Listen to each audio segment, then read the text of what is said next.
जिंदाबाद चलेगी नहीं चलेगी, हिटलरशाही नहीं चलेगी, चलेगी नहीं चलेगी, हिटलरशाही नहीं चलेगी, नहीं चलेगी नहीं चलेगी, हिटलरशाही नहीं चलेगी, नहीं चलेगी नहीं चलेगी, हिटलरशाही नहीं चलेगी, नहीं चलेगी नहीं चलेगी, हिटलरशाही नहीं चलेगी। मुर्दाबाद मुर्दाबाद मुर्दाबाद मुर्दाबाद मुर्दाबाद। मुर्दाबाद।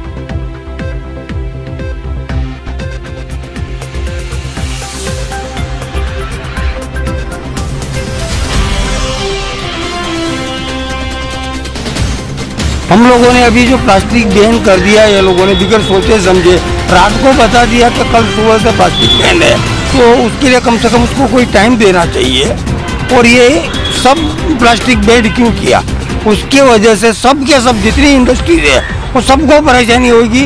पैकिंग का कोई पर्याय नहीं है। गवर्नमेंट का काम है कि सब पब्लिक को परेशानी नहीं होनी चाहिए, कोई भी इंडस्ट्रीज को परेशानी नहीं होनी चाहिए। और अभी जितनी इंडस्ट्री प्लास्टिक को छोड़ के जितनी इंडस्ट्रीज है सबको पैकिंग का प्रॉब्लम हो जाएगा। वो लोग इसका पर्याय जो होना चाहिए कोई उसने दिया नहीं है, और ऐसा कोई सस्ता और अच्छा पर्याय है ही नहीं। अगर उसको कागज में पैकिंग करेंगे तो इतने कागज लाओगे कहाँ से? आप पर्यावरण का अभी फायदा करने के लिए पर्यावरण की नुकसान ज्यादा कर रहे हो, फायदा कम हो रहा है और उसका भाव भी बढ़ जाएगा। तो सबके लिए ये जो इकोनॉमिकली जो है वो भी सबको नुकसानी होगी, और ये उसके हिसाब से उतना ही गवर्नमेंट को भी नुकसान होगा। यहाँ से जो इंडस्ट्रीज है वो महाराष्ट्र छोड़ के आगे जा रही है, गुजरात में भी चली जाएगी या दमन में चले जाएंगे।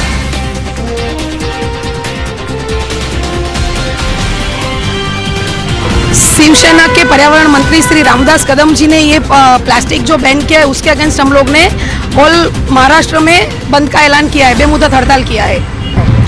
प्लास्टिक इंडस्ट्री से प्रत्यक्ष या परोक्ष कम से कम 20 से 25 लाख लोग जुड़े हुए हैं, उसका बहुत नुकसान होने की संभावना है। गवर्नमेंट को ये बैन करने से पहले उसका विकल्प चुनना चाहिए, उसके बाद उनको बैन लगाना चाहिए। ये तो सिर्फ और सिर्फ क्रिमिनल और पब्लिक को बढ़ावा देने का ये लोग काम कर रहे हैं। इससे जितने लोग बेरोजगार हो जाएंगे वो सब के सबका बहुत नुकसान होने का संभावना है। उसके लिए बनता है, अपने लिए नहीं। आगे का मुद्दा क्या है आपका? अगर आपकी मांग नहीं, जब तक गवर्नमेंट झुकती नहीं तब तक हमारा बेमुदत हड़ताल रहेगा। और हमारी मांग ये है कि हमको कुछ भी इसमें राहत मिलनी चाहिए। जो हमारे पास, हमारे व्यापारियों के पास करोड़ रुपए का माल है, उसका हम क्या करेंगे? इसमें से अगर कोई आत्महत्या करता है तो महाराष्ट्र गवर्नमेंट उसके लिए जिम्मेदार है क्या?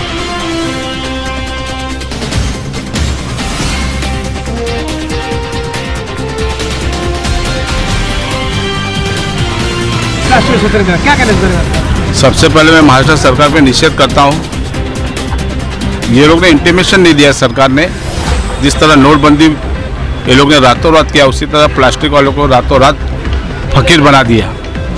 और जो प्लास्टिक वाले व्यापारी है, गरीब तो यहाँ पर तड़पी हुए लोग हैं बोरेली दहशत के अंदर, रोज कमाने का, रोज खाने का, रोज कुआं खोदने का, रोज पानी पीने का। आज एक एक व्यापारी के पास 5-5 लोग हैं, वो कहाँ जाएंगे? ऐसा टोटल 25 दुकान होगी बोरेली दहशत के अंदर। इतने लोग बेरोजगार हो गए। मैं कम से कम बोल रहा हूँ, लेकिन 50 भी हो सकता है। और ऐसा पूरे महाराष्ट्र के अंदर 60 लाख जो लोग हैं वो बेरोजगार होने वाले हो चुके हैं। इसलिए महाराष्ट्र सरकार ने इसके बारे में कोई अच्छा निर्णय लेना चाहिए।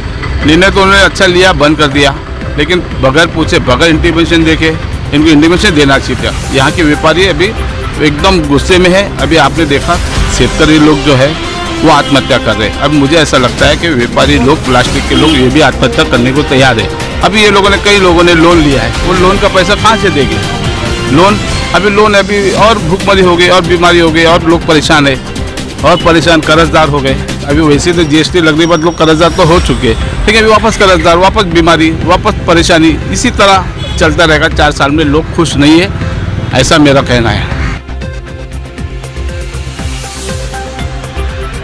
कल 23 तारीख को जो जीआर बाहर निकाला है उसके मुताबिक 30 दिन का समय दिया हुआ है। जो भी माल पड़ा है उसको निकाल करने के लिए, वो भी आउट ऑफ महाराष्ट्र निकाल करना है। महाराष्ट्र के अंदर ना सेल करना है ना दूसरा कोई पर्याय दिया है। तो जो भी माल पड़ा है, जिस किसी के पास पड़ा है, लाखों व्यापारी है और हजारों इंडस्ट्री मैन्युफैक्चरर है, तो वो 30 दिन पर्याप्त नहीं है महाराष्ट्र के बाहर माल सेल करने के लिए। जो भी जुड़े हुए लोकल से जुड़े हुए वो लोकल में बेचते थे, वो बाहर कहाँ बेचने जाएंगे?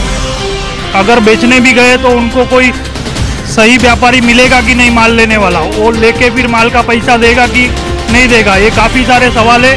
इससे ये जो भी पड़ा है वो माल का काफ़ी नुकसान हो सकता है। और दूसरी बात, ये जो इंडस्ट्री है इसके साथ प्रत्यक्ष 10 से 15 लाख जुड़े हुए, अप्रत्यक्ष रीत से काफ़ी लोग जुड़े हुए, क्योंकि अगर पैकिंग ठीक से नहीं होगा तो वो जो पैकिंग से जुड़े हुए लोग हैं उनका माल भी बिकेगा नहीं, वो भी बेरोजगार होंगे। सरकार जो भी है, सरकार के हम विरोधी नहीं है, लेकिन सरकार का जो निर्णय है वो गलत है, उसका हम विरोध कर रहे हैं। हमको उचित समय देना चाहिए हमारा जो भी माल पड़ा है उसका निकाल करने के लिए, और जो भी पैकिंग कर रहे जो भी इंडस्ट्री है, वो फिर फरसान हो, गारमेंट हो, किराना हो, मिल्क हो, उनको एक अच्छा पर्याय देना चाहिए, ताकि हम भी समझो वो पर्याय आज ये बंद हो गया तो कल कुछ और बेच के हमारी रोजी रोटी चला सके। तो ऐसा कुछ अभी तक पर्याय उन्होंने दिया नहीं है। मेरा नाम विजय गढ़िया है।